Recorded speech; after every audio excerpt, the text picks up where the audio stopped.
Chicken pox വളരെ പെട്ടെന്ന് പകരുന്ന ഒരു രോഗമാണ്. വായുവിലൂടെയാണ് ഇത് പകരുന്നത്. അപ്പോൾ ക്ലാസ്സിൽ ഒരു കുട്ടിക്ക് വന്നു കഴിഞ്ഞിട്ടുണ്ടെങ്കിൽ, ബസ്സിൽ വന്ന് ഉള്ള ഏതെങ്കിലും ഒരു യാത്രയ്ക്ക് ഉണ്ടെന്നുണ്ടെങ്കിൽ പെട്ടെന്ന് ചുറ്റുമുള്ളവർക്ക് വരാം എന്നുള്ളതാണ് ചിക്കൻ പോക്സിൻ്റെ ഇമ്പോർട്ടൻസ്.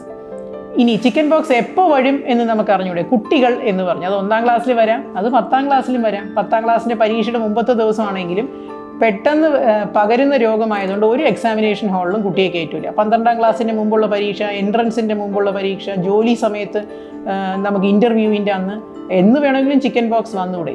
അപ്പം നമ്മളുടെ ജീവിതത്തിലെ പ്രധാന ഘട്ടങ്ങൾക്ക് തൊട്ട് മുമ്പൊക്കെ ചിക്കൻ പോക്സ് വന്നു കഴിഞ്ഞാൽ നമുക്ക് ആ ഒരു അവസരം നഷ്ടപ്പെടുന്നു.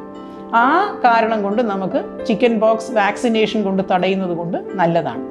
രണ്ടാമത്തെ കാരണം, കുട്ടിക്ക് ചിക്കൻ പോക്സ് ചെറിയ പനിയും തലവേദനയും ശരീരത്തിൽ അവിടെയും ഇവിടെയും വെള്ളം നിറഞ്ഞ കുരുക്കളുമായിട്ടങ്ങ് മാറുമായിരിക്കും. പക്ഷേ വീട്ടിൽ ഗർഭിണിയായിട്ടുള്ള അവൻ്റെ അമ്മ ഉണ്ട് എങ്കിൽ, അല്ലെങ്കിൽ മറ്റാരെങ്കിലും ഗർഭിണികൾ ആരെങ്കിലും ഉണ്ട് എന്നുണ്ടെങ്കിൽ അവർക്ക് ചിക്കൻ പോക്സ് പകർന്നാൽ അത് ഗർഭസ്ഥ ശിശുവിനെ ബാധിക്കാനായിട്ടുള്ളൊരു സാധ്യതയുണ്ട്.